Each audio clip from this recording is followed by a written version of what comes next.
Hello, coming to you with a new format, new style of chat video, something that I've wanted to get to for a very long time now. And my missus is out for the day with her friends doing whatever, and it's a Sunday afternoon, got the coffee going, so I figured why not seize the moment and do it now, do it live. So, and what that is to talk about some games, video games and stuff I like. It's a hobby of mine, and this is one that I had in mind for a long time to talk about and be the first one that I did. And that's a little gem that I don't think most people even know about, and that is Winback, Covert Operations, specifically the PlayStation 2 version. Does anyone know this game? Does anyone remember this game at all? Have any of you played it? There's gonna be like one person that's gonna be like, oh yeah, I remember that, or whatever. Most of you probably maybe don't even know or have not even played it, or maybe some of you do. Who the heck knows? But this is a game that's kind of near and dear to my heart. It's part of my childhood from growing up. And as I mentioned before, the original version of the game is on the Nintendo 64. And sorry about this. I got the soundtrack running in the back here, but there's frickin' ads that are going all the time. Remember when YouTube used to be good? When it wasn't polluted with all this garbage. You had a 5-star rating system. Comments weren't and likes weren't shadow banned and all that good, great stuff that we just love and appreciate so much. You know, all that great stuff. Whatever. So let's get this going back again because I need the soundtrack for the ambience. I love my music, right? So here we go. So anyway, this game was released on the Nintendo 64, as I said originally. But yeah. At the same time, this was like at the tail end of the lifespan of the N64 back in 1999 kind of area. And the PS2 was on the horizon. And it came out, obviously, in Japan first in year 2000. So this was like a launch window game for the console. So it was, oddly enough, it was on the 64 first, and then it went to the PS2 of all consoles. So it was just kind of a weird bridge or anything. Didn't go to the Dreamcast or anything like that, or to also getting like a PS1 port. It went from the 64, previous gen console, on a rival company's system, and then it went on the PS2. So there's a marked difference in,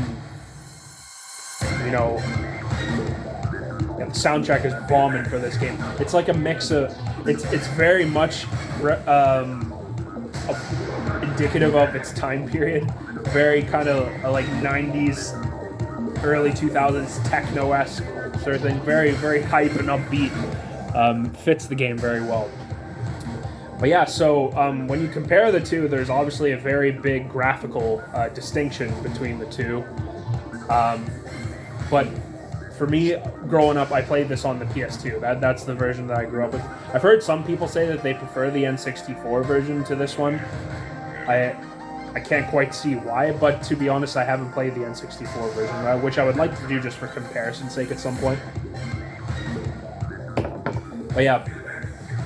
So, like I said, this is a launch window era game for the system, so obviously it shows its age very much in many respects. Gameplay, audio, dialogue. Okay, and that's a great thing about this game, because obviously the original, the N64 version of it didn't, as far as I can recall, it did not have voice recorded dialogue for it. It was just all like text in cutscenes. But the PS2 version of it, with it being a new generation console and stuff like that, they recorded voices for it. And this was very much in the infancy period of voice acting in games, where dialogue and performances would be very much kind of a mixed bag, shall we say. And the dialogue and the voices for this game just, it's just so great. It's so cheesy, and a lot of it very kind of poorly done, but it's to a sense that it's enjoyable, and that's kind of how I describe a lot of this game in general. Is that it's very kind of cheesy and over the top. It essentially feels like you're playing like a 80s but more of a 90s era B movie action, B style action movie, and that's essentially what it is. It's you're part of a covert operations team that has to sneak into base of operations that they've taken over and hijacked, and they're going to detonate. The terrorists are going to detonate or release upon this satellite laser beam that they've hijacked and co-opted and are it's very over the top and cheesy, but it's just really cool and fun. I thought anyway. Like I said, it probably doesn't hold up the greatest nowadays. However, the thing that's really cool about it is that it, in particular, it had a lot of gameplay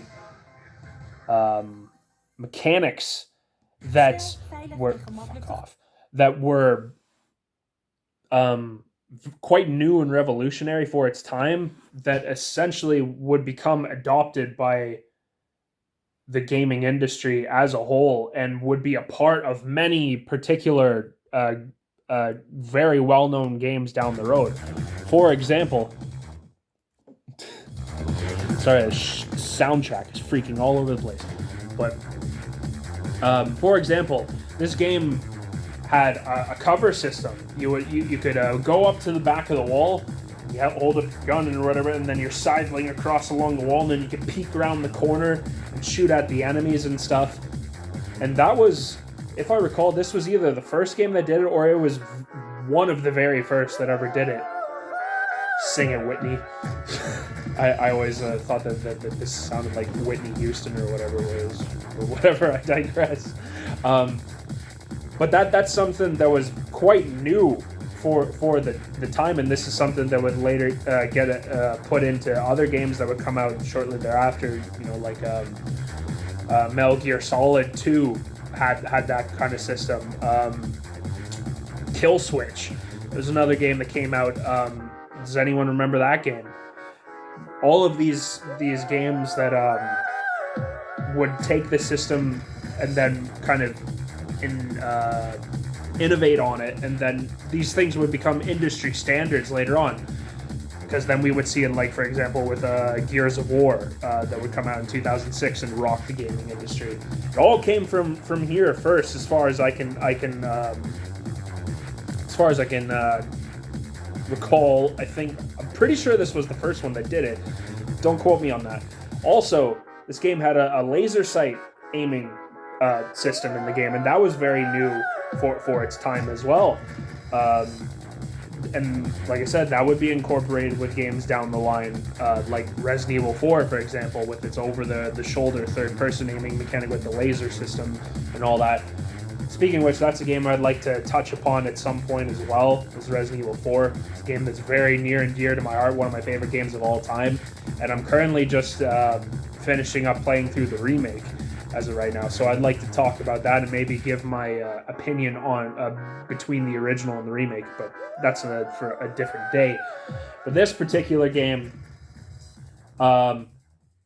it's got 31 stages, so that sounds like a lot, but you can get through them fairly quick.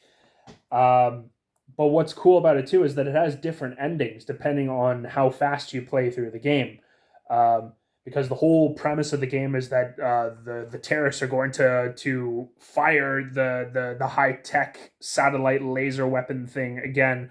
So it's the job of the team to get in and stop it before it happens again. And basically the game operates on that kind of real-time in-game system. So as far as I can recall, if 3 hours in the game passes, or roughly about that or whatever, they fire the satellite again, and then they're going to fire it again afterwards, depending on how long you take in the game. So how long you take in the game dictates what happens with the story, and essentially which ending that you get. So clearing it through the fastest way, so getting to them before they even fire it again gets the best ending. Then there's the like the mid ending, and then the worst ending where they fire it like a whole bunch of times and stuff. So it's kind of cool. And with that, the game is quite um it's well made for speed running. I would say that this is one of the few games that I could actually speed run back in the day when I was a kid. Like I'm pretty sure my best time, like I beat this game in I think like 2.5 hours or something like that. 31 stages in like 2.5 to 2 hours and 45 minutes. Like I got really good at speed running this game. Um, but on top of that too, you also have local and co-op modes in this game where you can do like deathmatch and team deathmatch. And what was cool is that they put like all of the boss characters. There's a whole motley crew of boss characters that you fight in this game, like really insane, over the top characters with like a rocket launcher and a mini gun, or like Uzis and stuff like that. Um, they're all really cool and zany, over the top characters with their own unique weapons and stuff. And you can unlock all of those characters and get to play as them in the bot mode. And the bot mode is really fun. You could kind of you would have a team of AI controlled bot characters that would fight on the team with you, and then it's just kind of good old style team deathmatch where you can fight each other and stuff like that. And like I said, you use the cover system, and you take cover and swing around cover. It was fun stuff. You would play in these big arenas. Well, not massive or whatever, but you just fight around and fight each other in good old style, shoot 'em up team deathmatch style games, and it was fun. And it was cool because you could play as all of those really cool over the top boss characters that all have like their own unique style and weapons and stuff. But then you could also play as just like the NPC characters that you would counter in the game, like a character that's in a scene like once in the entire game, that you could play as them too. So like the secretary or whatever that you see in the first cutscene of the game, you can unlock her and play as her in the game. There's like around, it says 28 playable characters, so around 30 characters where you can play. And granted, a lot of them are kind of samey, I suppose you could say, so, but it's just cool that they kind of put all that stuff in. You could see with the multiplayer that they were kind of just wanting to kind of make it really cool and fun for people to play as, and mess around with all these different characters and stuff like that. And side note with that, by the way, um, that's something that I wish games would do more often. Well, it's just kind of a sign of the times, really. But most games just don't have offline multiplayer modes anymore, really. Like that kind of thing where you can play with your friends and do team deathmatch style kind of things. But on top of that, most games don't even have bot modes anymore. Bring back bot modes, man. That's great, and it kind of gives a bit of more longevity with the game. That even if the multiplayer server shut down or whatever, you can still play the multiplayer modes with bots. So you can still have fun with it that way, and just kind of you know a lot of games used to do that back in the days, but nowadays you really don't see that much anymore, which is really too bad, I think. But whatever, I digress. But then there's also challenge modes and all that kind of stuff, and so like time attacks and like shooting targets and bloody bloody blah. And then you can unlock the characters and all stuff through doing all that stuff. But yeah, I have a lot of fond memories of playing this game with uh, you know with my neighbor. We had this game all, and we would just play it together all the time, playing with the death match and stuff like that. I'm playing as all the boss characters. Like, it's just a really fun game. Um, it's not going to blow your mind or anything like that, and especially with nowadays standards, because this game is 23 to 24 years plus removed as of recording this video from its release, so it's obviously shown its age. But I think if you can kind of put yourself in that time period and play through that, you can get some enjoyment out of it. And like I said, it's just very cheesy and over top, and the gameplay itself, it feels very kind of arcadey in a sense, with just how you shoot, and with how the characters act, and when you hit the characters in particular body parts, that it like flashes with all these colorful lights and stuff like it. It has a very kind of arcadey sort of feel, which I quite like and appreciate it, and it kind of lends to that feeling of rushing through the stages quickly and trying to get the best time and the all that kind of stuff. Um, yeah, overall, I think it's just like a solid and fun game, and it's kind of a piece of history. You know, like I said, with it being influential in all these game mechanics that we would, you know, now we take for granted, right? In the current day with all that stuff, it's just mainstay now. But a lot of it came from this particular game, and um, yeah, like what it says on the back of the case here with a review from official US PlayStation magazine.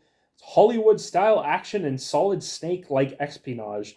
That kind of gives you a little bit of a taste of what the game is like. Like I said, where it's kind of like an over the top B action movie style thing, but you kind of get that bit of tactical espionage like action with it, where you can be a bit sneaky and you can sneak up behind enemies and butt them with the back of your pistol whip them or whatever, take them out. But yeah, it's just a cool little game, and a kind of a cool piece of gaming history that, like I said, I don't see a lot of people talk about it really at all. It's just kind of been lost to the vestiges of time, but I think it's a bit of a gem. Like I said, nothing amazing or whatever, but like a fair and decent, solid game that I think can be worth your time, to check out. As far as I can recall, I'm pretty sure that this game, you can pick it up on the PlayStation Store, on the PS3 PlayStation Store, as like a PS2 Classic or whatever have you. So I believe you can pick up a digital copy of that if you still have like a PlayStation 3 lying around, or if you pick one up for the cheap or whatever. You can find it on there on the store and download that and try it out. I think it's only like probably what, a tenner or something to download that, or I don't know, I haven't checked it out, but I'm pretty sure that you could find a copy of this like for the PS2, if you still have a PS2 kicking around, that you could probably find this for fairly cheap. As a just as a bit of an aside, I'm literally gonna search up prices for this game right now on freaking eBay. I haven't been on this site in years and years and years. Let's see, Winback PS2. Let's see what we got here. Yeah, I got a freaking offer right now, $8.99 or best offer. Yeah, I'm seeing, yeah, like sub. Granted, this is U.S. rates, but yeah, I'm seeing like sub $10. Some are like, yeah, 10 to 20 bucks or something like that. Yeah, very cheap. So if you ever want to get a physical copy of that and just try it out for a bit, see what you think about it, and get some mates over and have some drinks and play some team deathmatch or whatever, bop to that good old freaking cheesy ass techno soundtrack. But I'd recommend giving it a shot, and maybe if you all, some of y'all with PCs or whatever, want to do some sailing and uh, emulate it, which I totally do not endorse at all, you can check that out maybe that way as well. But yeah, something that I would suggest giving a check out. So it's called Winback Covert Operations, a piece of history, and with in the very early infancy days of the PlayStation 2 era. So give it a shot. Maybe you'll like it. Maybe you won't. I don't know. Sue me. Check it out. Or don't.